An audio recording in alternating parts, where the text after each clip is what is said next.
Hello friend, welcome to origins of knowledge YouTube channel. প্রতিদিন সন্ধ্যাবেলা তোমাদের সঙ্গে একটা করে জিকে প্র্যাকটিস সেট শেয়ার করছি, তো ভিডিওটি শুরু থেকে শেষ পর্যন্ত দেখবে এবং তোমাদের কত স্কোর হচ্ছে তোমরা কিন্তু সেগুলি অবশ্যই কমেন্ট সেকশনে জানাবে। তো চলো আজকের প্রথম কোশ্চেন শুরু করি। বলছে দেখো যে প্রোটন কণা কে আবিষ্কার করেছিলেন? Option A John Dalton, option B Rutherford, option C Becquerel, option D J J Thomson. তো এই কোশ্চেনের সঠিক উত্তর হয়ে যাবে কিন্তু অপশান নাম্বার বি। যারা অপশন নাম্বার বি করেছো একদম ঠিক, অর্থাৎ রাদারফোর্ড কিন্তু প্রোটন কণা আবিষ্কার করেছেন। জন ডাল্টন কি আবিষ্কার করেছেন? হচ্ছে পারমাণবিক তত্ত্ব। পারমাণবিক তত্ত্ব আবিষ্কার করেন কে? John Dalton.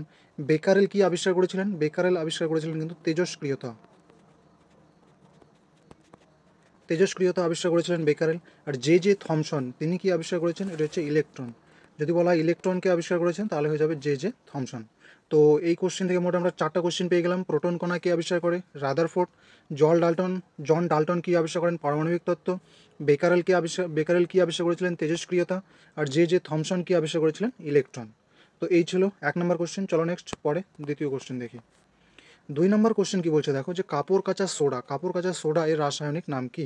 Option A sodium bicarbonate, option B sodium carbonate, option C calcium oxide, option D carbolic acid. তো এই কোশ্চেনের সঠিক উত্তর হয়ে যাবে কিন্তু অপশন নাম্বার বি, অর্থাৎ সোডিয়াম কার্বনেটকে বলা হয় কি? সোডিয়াম কার্বনেট হচ্ছে কাপড় কাচা সোডা। সোডিয়াম কার্বনেটের সংকেত কি? সংকেত হচ্ছে Na2, Na2CO3, আর 10 অণু কি থাকে? জল, 10H2O। তাহলে Na2CO3 10H2O, এটা হচ্ছে সোডিয়াম কার্বনেট কাপড় কাচা সোডা। আর যদি খাবার সোডা বলা হয়, খাবার সোডা বা বেকিং সোডা যেটাকে বলা হয়, কি বলা হয়? Baking soda. Baking soda baking soda হয়ে যাবে সোডিয়াম বাইকার্বনেট হয়ে যাবে বেকিং সোডা।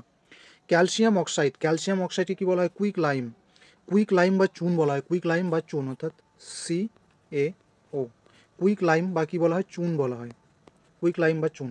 আর কার্বলিক অ্যাসিড কিসের? সেটা হচ্ছে কিন্তু ফেনল। কার্বলিক অ্যাসিড কিসের রাসায়নিক নাম? সেটা হচ্ছে ফেনলের রাসায়নিক নাম হয়ে যাবে কার্বলিক অ্যাসিড। তো কাপড় কাচা সোডার রাসায়নিক নাম কি? Sodium carbonate. এবং সোডিয়াম বাইকার্বনেট হচ্ছে বেকিং সোডা বা খাবার সোডা। এই দুটো কনফিউশন হয়ে যায়, তো এই কোশ্চেনটা ভালো করে মনে রাখবে। চলো নেক্সট 3 নম্বর। নেক্সট দেখো 3 নম্বর কোশ্চেন কি বলছে। 3 নম্বর বলছে নাবার্ড কত সালে গঠিত হয়েছিল? অপশান কি কি রয়েছে দেখো। অপশান রয়েছে এ 1982 সালে, 1955 সালে, 1935 সালে, 1894 সালে। তো আমরা জানি নাবার্ড কত সালে গঠিত হয়েছিল? 1982 সালে 12ই জুলাই। 12ই জুলাই কিন্তু গঠিত হয়েছিল নাবার্ড। নাবার্ড ছাড়াও আরেকটি ব্যাংক প্রতিষ্ঠাতা করা হয়েছিল, সেটা হচ্ছে Exim bank, export import bank of India. এটিও কিন্তু 1982 সালে গঠিত হয়েছিল 1 জানুয়ারি। 1955 সালে state bank of India, SBI, state bank of ইন্ডিয়ার 1 জুলাই জাতীয়করণ করা হয়েছিল। এছাড়াও আইসি আইসিআইসিআই ব্যাংক, এই ব্যাংকটিও কিন্তু 1955 সালে প্রতিষ্ঠিত হয়েছিল। এছাড়া যদি অপশন সি আমরা দেখি, 1935 সালে 1 এপ্রিল, 1935 সালে 1 এপ্রিল কিন্তু RBI, reserve bank of India প্রতিষ্ঠিত হয়েছিল কবে? 1935 সালে। বর্তমানে রিজার্ভ ব্যাংকের যে 26তম গভর্নরের নাম কি? সঞ্জয় মালহোত্রা। কী নাম হয়ে যাবে? সঞ্জয় মালহোত্রা হয়ে যাবে কিন্তু RBI এর 26তম গভর্নর।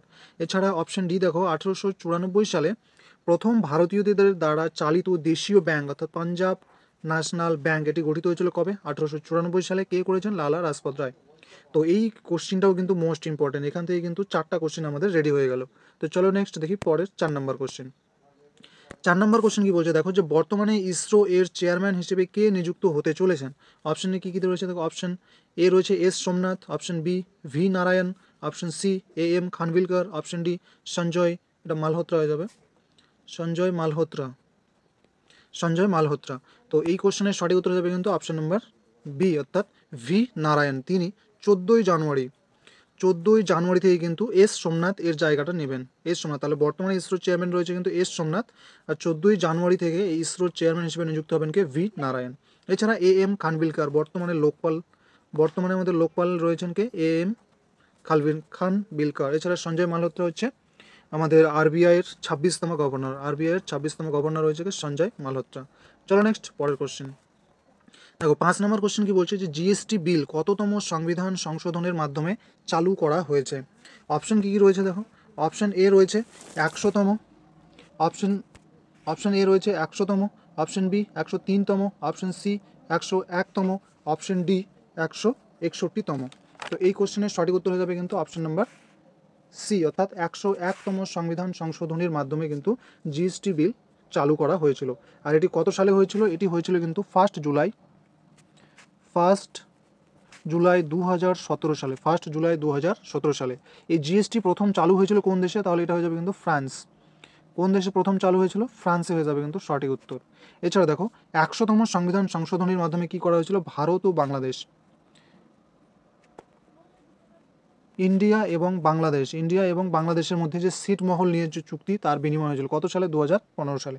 103তম হচ্ছে গিয়ে তোমার 10% সংরক্ষণ, ইডাব্লিউএসদের 10% সংরক্ষণ দেওয়ার যে সংশোধন, সেটা হয়েছিল 103তম সংবিধান সংশোধনের মাধ্যমে।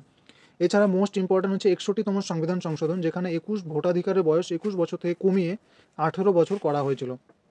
তো এই কোশ্চেন থেকেও আমরা কিন্তু 4টা কোশ্চেন যেটি করে নিলাম। চলো নেক্সট দেখি 6 নম্বর কোশ্চেন। 6 নম্বর কোশ্চেন কি বলছে দেখো, যে রাবার উৎপাদনে ভারতের কোন রাজ্য প্রথম স্থান অধিকার করে? Option A Kerala, option B Gujarat, option C Karnataka, option D Paschimbanga. তো এই কোশ্চেনের সঠিক উত্তর হয়ে যাবে কিন্তু অপশন নাম্বার এ, অর্থাৎ কেরালা হয়ে যাবে সঠিক উত্তর। এছাড়াও দেখো রাবার ছাড়াও কেরালায় আমরা আর কি দেখতে পাই, যেমন নারকেল উৎপাদনে কেরালা প্রথম। এছাড়া যদি গুজরাট বলি, গুজরাটে কী কী আমরা পাই? যেমন গুজরাটে বিশেষত মোস্ট ইম্পর্টেন্ট যেটা পরীক্ষা, সেটা হচ্ছে তুলা উৎপাদনে গুজরাট প্রথম। এছাড়া হচ্ছে দুধ উৎপাদনে গুজরাট প্রথম। এছাড়া চীনা বাদাম উৎপাদনে গুজরাট প্রথম রয়েছে। কর্ণাটকও মোস্ট ইম্পর্টেন্ট। কর্ণাটক আমরা কি জানি যে কফি উৎপাদনের জন্য কর্ণাটক বিখ্যাত। এছাড়াও রেশম উৎপাদনও কিন্তু কর্ণাটক বিখ্যাত। আর যদি বলা হয় যে বিশ্বের মধ্যে কফি উৎপাদনের প্রথম, সেটা যাবে কিন্তু ব্রাজিল। এছাড়া পশ্চিমবঙ্গে কী কী হয়? পশ্চিমবঙ্গে হচ্ছে ধান, পাট। আর এই পাটকে কী বলা হয়? সোনালী তন্তু বা সোনালী আঁশ যাকে যুক্ত বলা হয়, সেটা যাবে কিন্তু পশ্চিমবঙ্গের হচ্ছে পাটের ক্ষেত্রে। তো রাবার উৎপাদনে প্রথম রাজ্য হচ্ছে কেরালা। এছাড়াও নারকেল পাওয়া যায় কেরালার মধ্যে। গুজরাটের প্রথম কী কী উৎপাদনের প্রথম স্থান হচ্ছে তুলা, দুধ, চীনাবাদাম। তার মধ্যে আমাদের তুলাটা মোস্ট ইম্পর্টেন্ট মনে রাখতে হবে। কর্ণাটকের ক্ষেত্রে আমাদের কফিটা মনে রাখতে হবে এবং রেশম সঙ্গে। পশ্চিমবঙ্গের ক্ষেত্রে ধান এবং পাট। চলো নেক্সট পরের কোশ্চেন দেখো। 7 নম্বর কোশ্চেনটা কি বলছে, যে গৌতম বুদ্ধের গৃহত্যাগের ঘটনাকে কি বলা হয়? Option A Mahaparinirvan, option B দ্বাদশ অঙ্গ, অপশন সি মহাভিনিষ্ক্রমণ, অপশন ডি অষ্টাঙ্গিক মার্গ। তো এই কোশ্চেনের সঠিক উত্তর হয়ে যাবে কিন্তু অপশন নম্বর সি, অর্থাৎ মহাভিনিষ্ক্রমণ।